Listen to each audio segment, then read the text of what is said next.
khaladaamka taariikhda iyo indhaadayga saday ee madaxda maamulka la baxay Soomaaliya waa mid sababta u ah inay maalin walba fagaarayaasha kaga hadaqaan in Soomaaliland ay tahay gobol kamida nidaamka lacagaha adag ku taagnayn ee xamar iyo shanta maamul goboleed ee cunaha kaga duuban hase yeeshee xaqiiqadu waxa ay tahay dadka Soomaaliland inay ogaadaan loo baahan yahay in maamulka Muqdisho aanu wax ictiraaf ka haysanin Soomaaliland balse ay beesha caalamku lugta hayso qarankan Soomaaliland ee 30 sano jirsaday tan waa xaqiiqo hortaala bulshada Soomaaliland iyo maamulka Soomaaliya waana aragti uu qabo ururka xoojinta qarannimada Jamhuuriyadda Soomaaliland kuna suntan sooyaalka taariikhda oo aan la hilmaami karin waxaana taasi markhaati u ah marka hore ma jirin midnimo sharci ah oo dhex martay wadankii xorta ahaa ee la oran jiray State of Somaliland iyo Somalia Italian waxaase jirtay isaacaan ku dhisnayn sharciyad iyo heshiis dhameystiran waana takliftay inay Somaliland mar kale ay dowladnimadeeda la soo noqoto beesha caalamkana ay weydiisato in dib loo aqoonsado way adduunku aanu weli taasi si dhabowga jawaabin barnaamijkan waxa uu qayb ka yahay mowduucyo taxane ah oo ururka xoojinta qarannimadu shacabka Soomaaliland iyo bulshada caalamka ugu bandhigayo dariiqii dheeraa ee ay soo martay qadiyadda madaxbannaanida Jamhuuriyadda Soomaaliland iyo xaqiraadda ay dawlad ku sheegta Soomaaliya la daba socoto ee ay ku matar habaabinayso taariikhda saxda ah dad badan waxa dhici karta inay aaminsan yihiin in isaaci Soomaaliland iyo Soomaaliya ee 1960 ka dhacay uu ahaa wax ku yimi muwaafaqo iyo arrin heshiis lagu yahay laakiin sida ku caada diiwaanka taariikhda isu tagii Hargeysa iyo Xamar ma jirin midnimo sharci ah oo qaranka Soomaaliland iyo Soomaaliya isku raaceen Somaliland iyo Soomaaliya ka hor intii aanu israacu dhicin waxa ay heshiis ku ahaayeen ama se isku afkarteen in midnimada lagu dhiso magac cusub oo ah Jamhuuriyadda Soomaaliya nasiib darrada taasi waxa ka baxay Soomaaliya oo iyada oo aan kala tashan xukuumadda iyo baarlamaanka Somaliland codsi u dirtay qaramada midoobay kana codsatay in iyada oo wadata magacii koonfur oo kaliya loo ogolaaday inay xubin ka noqoto qaramada midoobay taasi ay ka ogolaatay jimciyadda quruumaha ka dhaxaysana waxaana taasi ahayd dambi culus oo ay UN-ta iyo Soomaaliya ka galeen Somaliland isla codsigaasi ay Soomaaliya u dirtay qaramada midoobay waxa ay meel marisay codsi ka yimi mid ka mid ah labadii dal ee midoobay iyada oo u tixgelisay magacii ay ku xukumi jirtay kaasoo ahaa UN Trusteeship of Italia Soomaaliya arrintaasina waxa ay muujinaysaa inay Soomaaliya khiyaamaysay Somaliland bilowgiiba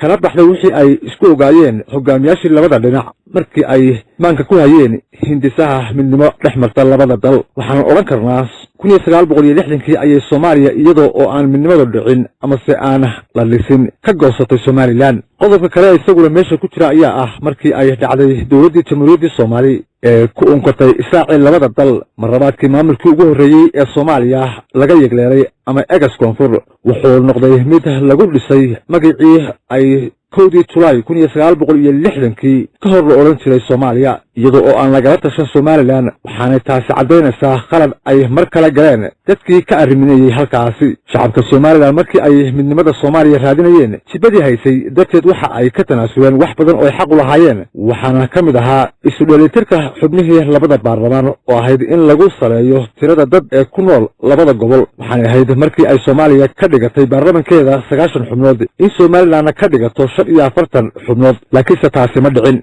inkastoo ay Somaliland hadda dan iyo muraad toona kala hayn kuwa sheegtay inay Somaliland matalaan haddana Soomaalidu waxa ay tiraahdaa hadda dhimanayso dheerka ayaa la iska duwaayay hadda baarlamaanka Soomaaliya waa 275 xubnood waxaana ahayd haddii laga duulayo in wixii qaldamay 1960 dib loo saxo in xubnahaasi 275 xubnood ay Somaliland ku yeelato 290 xubnood tiradaasi oo ah laba jibaarka kuraasta ay imika kuwa sheegta inay Somaliland matalaan ay ku fadhiyaan golaha shacabka Soomaaliya iyada oo dadka sheegtay inay Somaliland matalaan ay yihiin tiro guud 45 xubnood halka markaasi ay Soomaaliya yeelanayso 180 xildhibaan laakiin taasina ma oola mana muuqato mana dhicin masaha taasi macnaheedu in imika ay Somaliland ku gogoltamayso saami qaybta saxa balse waa tusaale kooban oo aynu ku iftiiminayno in Somaliland iyo Soomaaliya aan waxba isugu jirin hadda ka hor iyo waliba waqti soo socda toona dhanka kale haddii dib ugu noqono 1960 ilaa 1990 waxyaabihii dhibaatada ahaa ee dhacay sababtana uu ahaa Somaliland ay xornimadeeda dib u soo noqoto iyada oo uu sanado badan jiray saluuga laga qabo habqaybsigii saaca labada dal ayuu kalidii tariyihii Siyaad Barre shacabka Somaliland xasuuq baan u geystay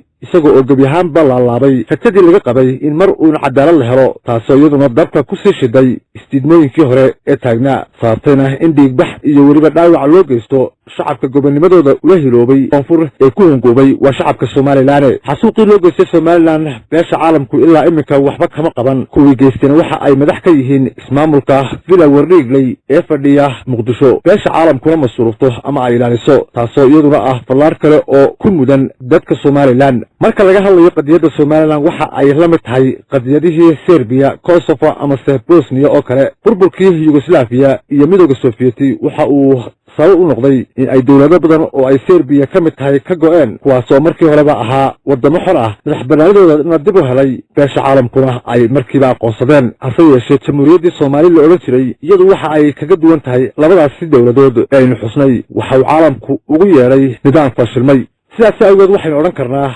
maadaama aanu markii horeba jirin midow sharciga oo dhex maray somalilan iyo soomaaliya nidaamkii israaca ku dhisnaana uu noqday mid fashilmay somalilan waxa ay go'aansatay si ay shacabkeedu uga badbaadiso dagaalada soomaaliya ka socda inay mar kale beesha caalamka weydiisto aqoonsi magaceedina dib ula soo noqoto dhammaan arrimahanina waa kuwa keenay in shacabka somalilan ka tashadaan egas koonfur amase koonfurta soomaaliya iyo wixii ay la wadaagayeen ee israaca ahaa si aanay mar kale ugu dhicin godkii ay 1960kii ku dhaceen waana ta keentay in 18 bishii May sanadkii